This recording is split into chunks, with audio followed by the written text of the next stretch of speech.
एक भयानक रात घड़ी रात के 2 बजने का ऐलान कर रही थी। बाहर घनघोर अंधेरा था। राहुल अपने बिस्तर पर लेटा था। नींद कोसों दूर थी। पिछले कुछ दिनों से उसे अपने घर में अजीब सी फुसफुसाहट सुनाई दे रही थी।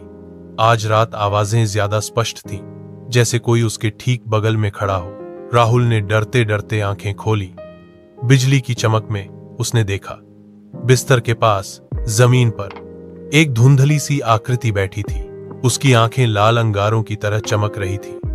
राहुल का गला सूख गया। आकृति धीरे धीरे ऊपर उठने लगी। एक ठंडी सड़ी हुई गंध पूरे कमरे में फैल गई। आकृति अब राहुल के चेहरे के बेहद करीब थी। तभी बिजली जोर से कड़की। राहुल ने जो देखा उससे उसकी रूह कांप गई। आकृति का चेहरा उसका अपना था, लेकिन विकृत और भयावह। तुम मुझसे क्यों नहीं मिले?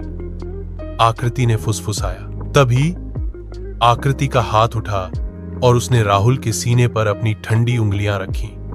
राहुल को लगा जैसे कोई बर्फीला कांटा उसके अंदर उतर रहा हो। उसकी सांसें रुकने लगी। सुबह जब प्रिया उठी तो राहुल बिस्तर पर शांत लेटा हुआ था। उसकी आंखें खुली थीं और उनमें एक अनजानी दहशत जमी हुई थी। उसके सीने पर एक गहरा काला निशान था और उस दिन के बाद से प्रिया को भी कभी रात में वैसी ही फुसफुसाहट सुनाई देने लगी थी। Subscribe for part 2.